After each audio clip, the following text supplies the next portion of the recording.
All right. Hello and welcome to the Morning Bite with Stu, Violet, and me, Jason. This is a show where we have 30 minutes to talk about what the most important cybersecurity and privacy topics are that are happening right now. Just a few reminders on the house rules.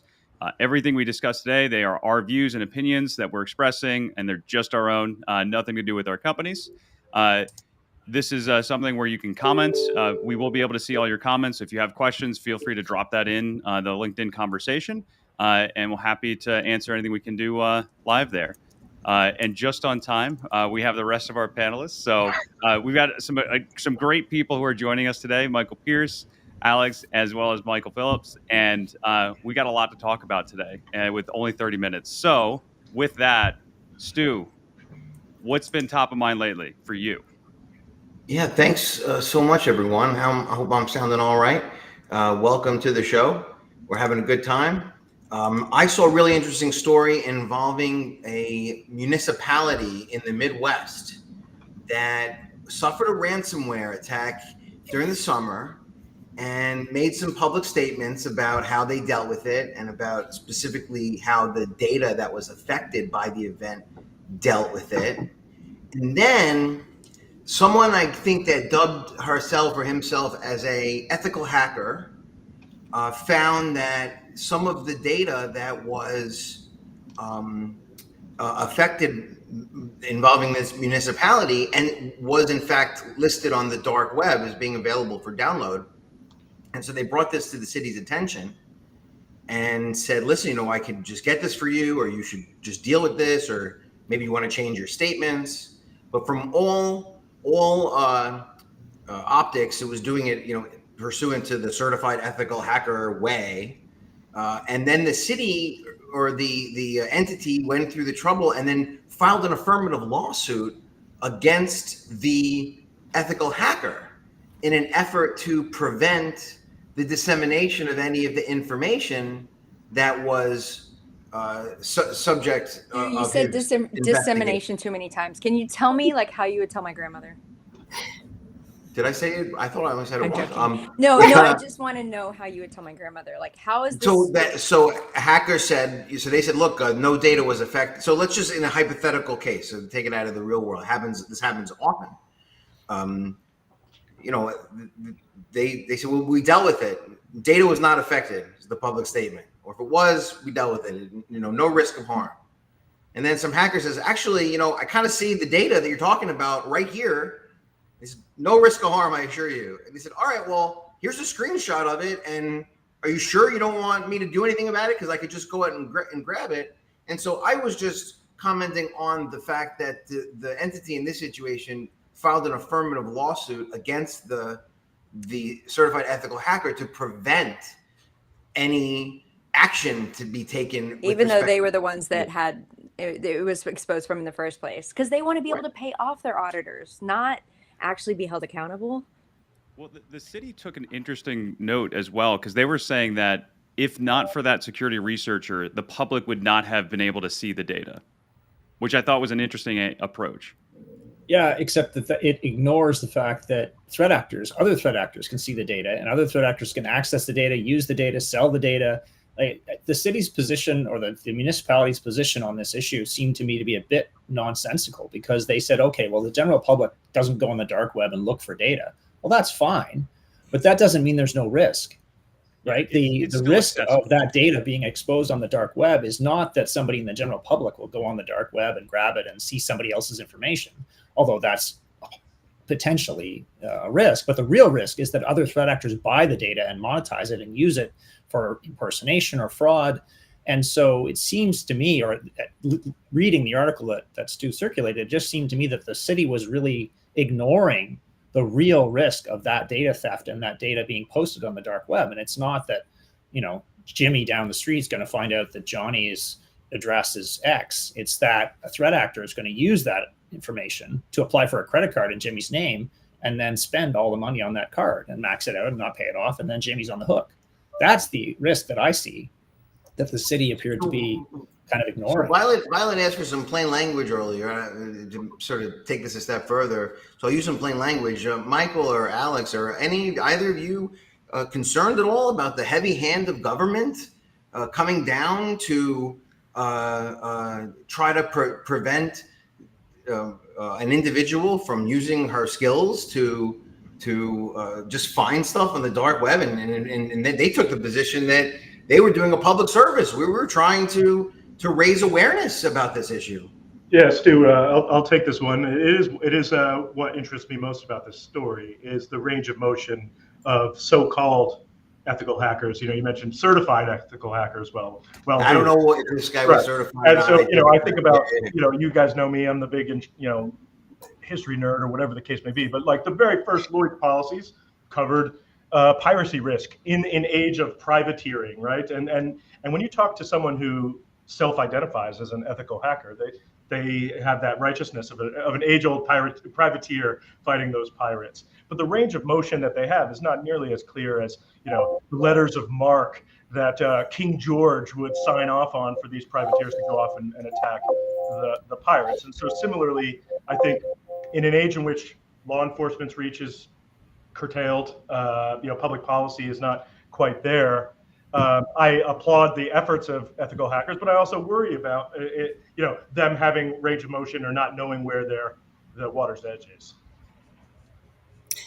Yeah, I mean, I thought the article itself did a nice job of painting the picture of what was a back and forth between the mayor and this ethical hacker, right? This wasn't just this ethical hacker released the data and then suddenly this lawsuit was filed. This was no, the data's encrypted. No, it's not.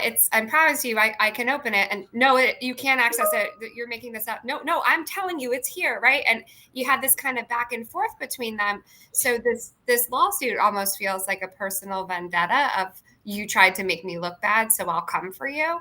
I don't think it has a lot of merit. I think the point was made that it was already available out there, that if any bad guy can get it, therefore that's our problem to begin with. I don't like the precedent it sets.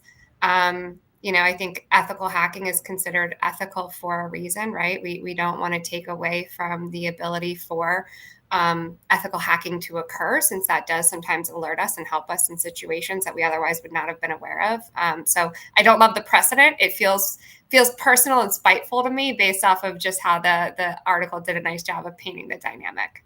Yeah. Well, and remember too, the article, Stu, you're gonna have to link it in the comments underneath, because I realize no one else has the link that we're talking about, but we have been nerding out over articles this morning. And remember too that the individual in question who's being sued didn't hack anybody. All he did, or all they did, was access data that had already been hacked, publicly available. Yeah, so we're talking about them as an ethical hacker, and that's fine. But I want to make sure that everybody remembers that person who is exposing the fact that the city is perhaps misrepresenting the risk, it didn't hack anyone. Mm-hmm. Yeah, to me, this is the equivalent of it being publicly available is also interesting, right? Because that's where the argument in the lawsuit is, well, is it publicly available? This isn't something lay people go and access. But it's still publicly available. Matter, right? Yeah. To me, this is where somebody throws out something into the garbage. Like, you can go into that garbage, right? Like, it's just in a dumpster bin somewhere that anyone can go access if you just feel like doing that. So let's transition, though, to our next story. Alex, what's something that you've been reading recently? Yeah, so something that caught my attention in the headlines in the last week or so, just because you hear this word now and you're most often hearing it in the context of politics, which is fracking. There was a cyber attack on Halliburton, right? Publicly traded fracking organization. And so it caught my attention, and it just got me thinking between that, and there was reports of one location of a Planned Parenthood getting attacked, that without getting political, right? We know the reality is there are politically and socially motivated cyber attacks out there. And I think, if you looked at it as like a pie graph, right? What piece of that pie, if there were really only two pieces of all cyber attacks that occur, are truly politically, socially motivated versus the resounding majority, which we know are really financially motivated. But my question for discussion for the group is, do you think that pie is shifting? do you think, especially in light of this being a US presidential election year, that chunk of the pie is actually growing? And you know, we're seeing it used now in warfare with the various geopolitical challenges we're happening around the world. You know, do you think that's really starting to take more and more precedence? Because it certainly dominates the news, right? That I don't think the news is proportionate to what the reality of actual attacks are. But, you know, I welcome feedback from the group on this. I could start. I'll tell you that from our practice, because we keep metrics on this, only a very, very tiny percentage of claims arise out of hacktivism. We do see it from time to time. And I would say, and there's maybe an overlap between state-sponsored attacks or state-motivated attacks, where there's sort of like it's a group that's strongly associated with a government entity. Versus a independent group of knowledgeable computer people that are politically motivated, and so that those so-called hacktivists. So to go to your second question, though, Alex, you know, are we seeing an increase because of a U.S. presidential election year? The answer is yes to both. You know, I would imagine a company like Halliburton always raises an eyebrow because of the fact that they're a government contractor. And so by virtue of being a government contractor, they have to fill out all sorts of assessments and provide documentation and go through auditing. And cybersecurity is a very large part of that. And so I cannot imagine that a company like Halliburton's cyber program is nothing short of robust. And to the extent that they were compromised, or so the articles seem to suggest, to me, that would suggest that that's something that's a sophisticated operation, not just a random, you know. I was going to say something and interrupt you, but then I realized that Michael Phillips of CFC, which we need to call him now the full name the whole time. Only heard him now. Michael Phillips. My birth certificate has been changed. Will you post that to the dark web so we can verify that? You look like you're about to say something. I do have something to say, but I was handing it over. No, I have absolutely, you know me. Go ahead, Violet. Yeah, his won't be worthwhile. Go ahead, Violet. So what I think the thing to remember is the monetary game sometimes, and a lot of times preys on those that don't have good security measures. So the ones that are political and social, you know, targets, they have one advantage. They're tipped off that their data is important. We see all the time in this industry, you know, school districts, that, you know, small little, I saw a cemetery one time, like, get hacked. And I was like, what are you doing?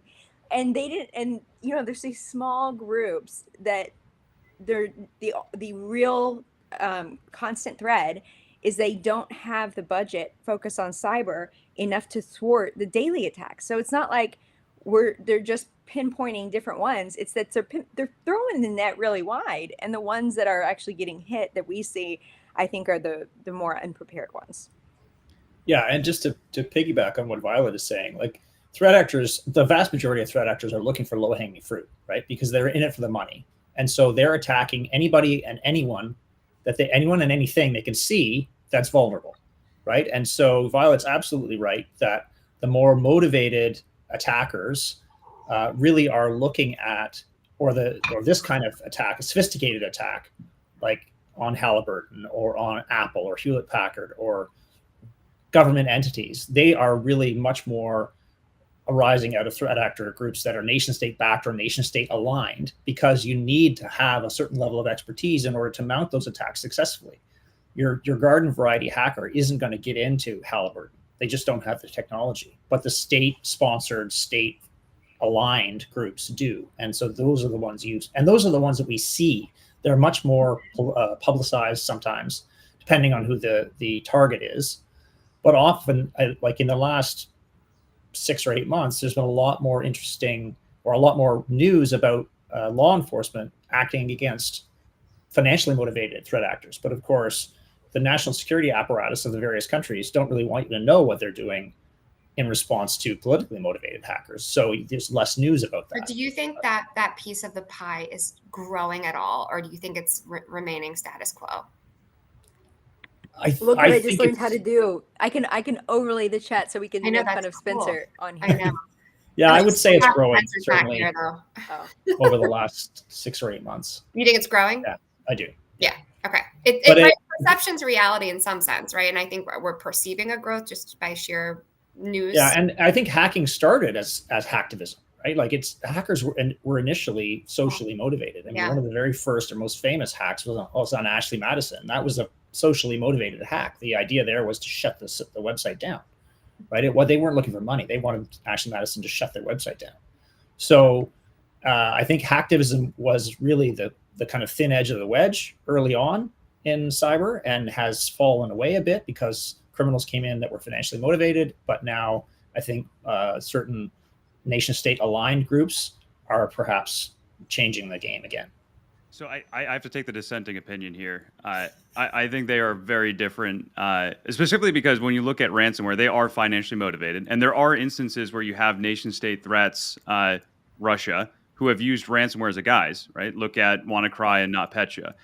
That certainly was not meant for financial gain. That was meant to try to, screw with Ukraine before they decided that they were going to invade them. So I always separate this out in my mind, because when I look at hacktivists, they are not sophisticated, right? Like their tools are DDoS. They might do some basic hacking, very basic things, still can cause damage. But even in the Halliburton cases and others with larger companies, some of these ransomware cases, they're not sophisticated attacks, right? It's a standard playbook, and they're able to find some gaps, because the larger the security program is, the harder it is to manage and the more gaps that can pop up. So I tend to try to separate those two. It certainly can be overlap. Look at North Korea stealing crypto, Do you right? separate hacktivism from true nation state sponsored attacks? Yes. Yes. Okay. Yep, 100%. And that's a fair distinction. And you're right that the hacktivists are less sophisticated than the nation state aligned or nation state backed threat actor groups. And Yeah, the challenge is it's all blurring together today. So, Well, do you think there's been a growth in that segment, though, relative to just the financially motivated attacks? in terms of hacktivism, No, actually, nation state like sponsored. True. I think nation state motivated. threats have been steady. And I think you have more countries that are getting into the fold. So we're seeing more of that, right? Like early days when I would do investigations in nation states, it was basically China dominating all of that. But now you have Iran, you have North Korea doing things, you have all these other countries that are upping their games. And Russia, look at, SolarWinds there. So there's definitely more there. I don't think the U.S. is innocent in this either. I of course think not. we'd be naive to suggest that we haven't had our own dabblings. Yeah, it's modern day spycraft. Mhm. So, all right, we got about 13 minutes left, so I want to make sure we get the two Michaels here to give us their takes. Let's go actually with Michael Pierce, because I think you had something that you were looking at that kind of ties off of this. It really does, actually. So one of the stories that I looked at that I found really interesting this past week was a story about the Cozy Bear threat actor group, known as APT-29 or Advanced Persistent Threat 29, so called by the U.S. government. They have been mounting new attacks using spyware created by commercial spyware vendors. And so one of the questions is, where are they getting it? Is it being leaked to them? Are they buying it? Are they reverse engineering it? So that's a question that I would put to the group. The other question is, this does look like a new tactic from Cozy Bear. And just to perhaps give people some context on Cozy Bear, they were responsible for the TeamViewer attack. They attacked Hewlett Packard late last year, and Microsoft late last year. They've been active since 2010. And as Jason indicated, they were responsible for the SolarWinds attack.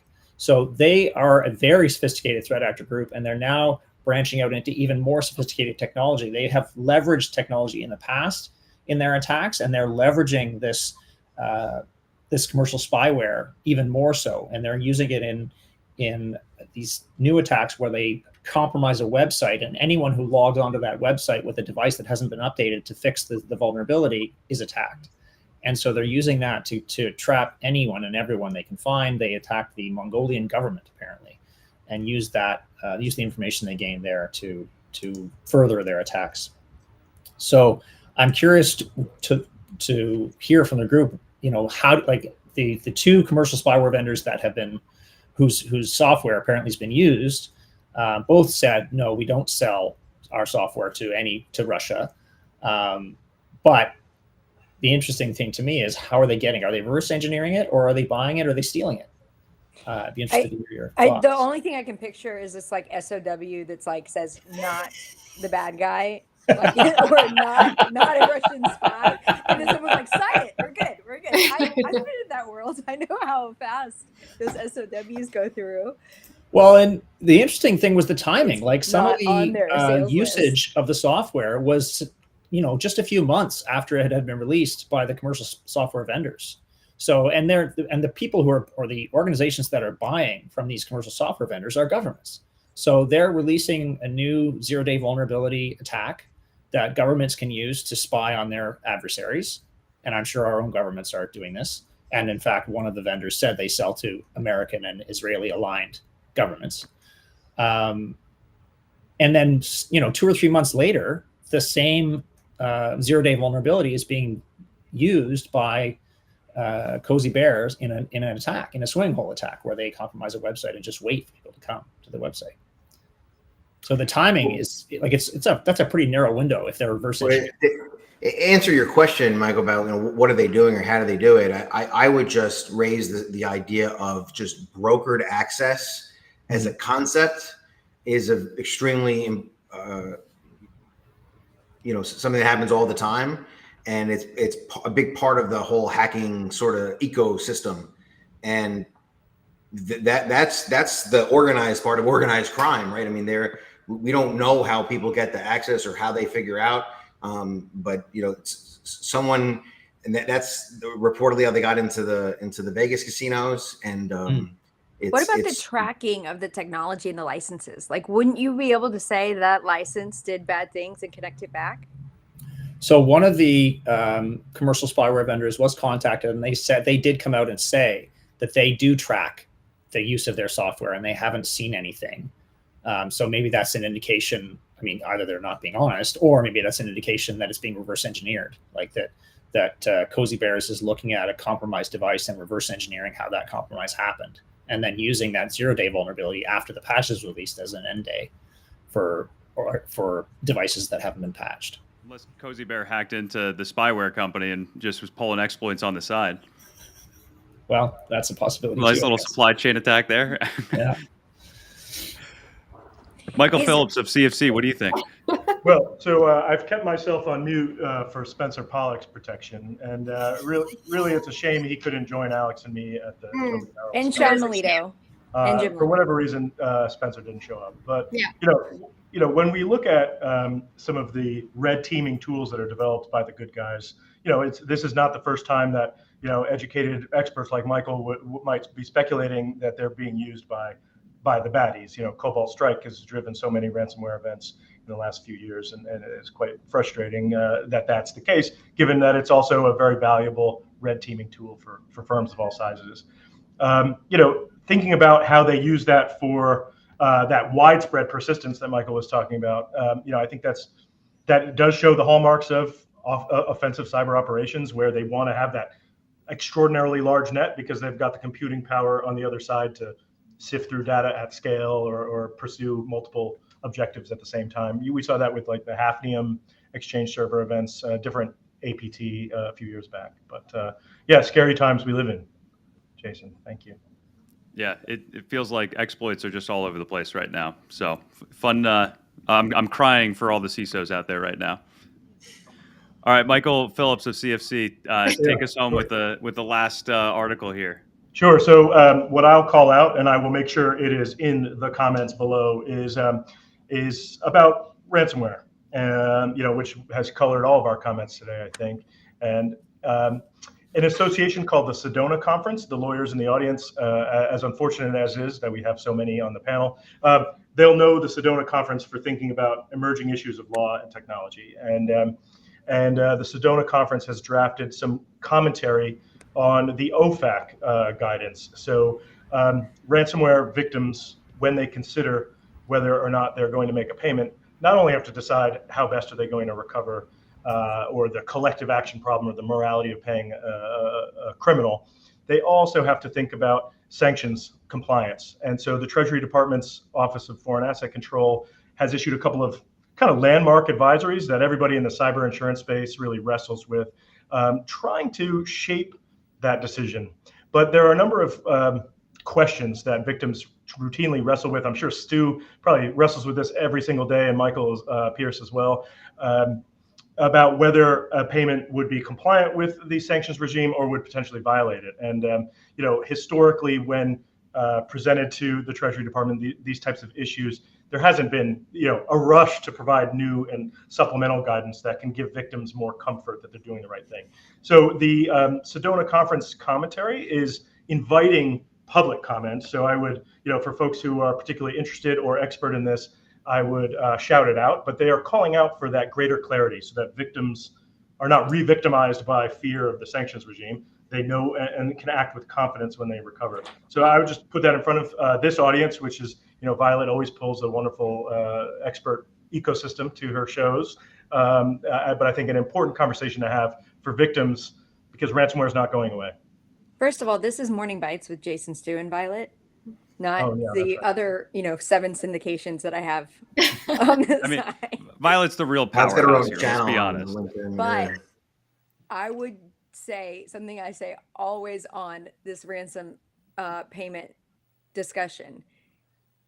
If you have the big companies that have huge budgets for cybersecurity, they could see this and go, okay, that makes sense. That's logical. But you have all of these other parts of the economy that don't have the same equipment and realize what they need for a backup and how much a backup would serve them and how much these solutions would serve them to, really have good cyber hygiene. It only hurts the little guy. And I just feel like my comment is if there's a way to have certain exceptions so that it's not as devastating to some of the, I've seen medical offices close shop immediately because they don't have anything from before 2017, right? So I think it's great for them to ask for comment. That encourages me because sometimes they're just closed door and they just write their things and they put them out there. I just think that the comments hopefully are taking in mind, the macroeconomy and not just what they would like. Because of course we can all comment agree on that the, we don't want to pay ransoms. Well, no one wants to pay the You were going to ransomware, say something. and What do you think? Yeah, I don't think. Go ahead, Stu. Finish your thought. I'm so sorry.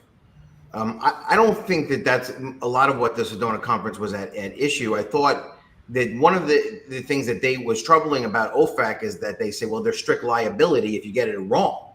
And so you can try, but whoops, if you accidentally pay the wrong person, you're going to be responsible for all kinds of treasury related issues. So what the Sedona Conference guidance that I haven't brushed up on it with a lot of detail, but I understand essentially says if you're going to make a payment, you need to stop and think about what is the risk associated with making this payment. Who are you making it to? Who are you likely making it to? What's the intelligence that you have about who it is you're working with on the other side? Is there a risk that you may be violating OFAC? If it is, write it down. And because then if OFAC comes after you, you can at least rebut that presumption that there's strict liability on the part of the company for making a payment. So I applaud the Sedona Conference's efforts, as they always do, to try to make the world better or clearer. And this is an interesting area, and it is evolving. And yes, we take things on a case-by-case basis. It's very easy to say, I will never pay a ransomware under any circumstances. It's very easy to say that, but that's not the way it is out in the field. And you still have lawmakers calling to say we should just ban all ransoms, right? And that's kind of Violet's initial statements, right? Like, is that really a viable solution? Still not yet at this time. I think this is going to be a continuing discussion. I'm glad to see different sides of this coming to the table to make comment, because I think it's a really complex issue. I think so far OFAC has played nice in the sandbox with those that have had to pay ransoms, right? Like, I don't think we've seen a lot of cases of the sanctions. And I think to Stu's point, which is, you have to do your due diligence and make sure you've got a case for why you felt it was still within the bounds to do so. All right. Well, Alex, thank you for those closing thoughts. We're coming up right to the end here. So thank you to the two Michaels, or I should say Michael Phillips of CFC, and Alex for joining us today. Really appreciate all the insights, and we will be back next month with the next edition of Morning Bites with Stu, Jason, and Violet. I just want to say thanks for not inviting Spencer. So thank you guys. Have a great day and go Birds Bye, tonight. everyone.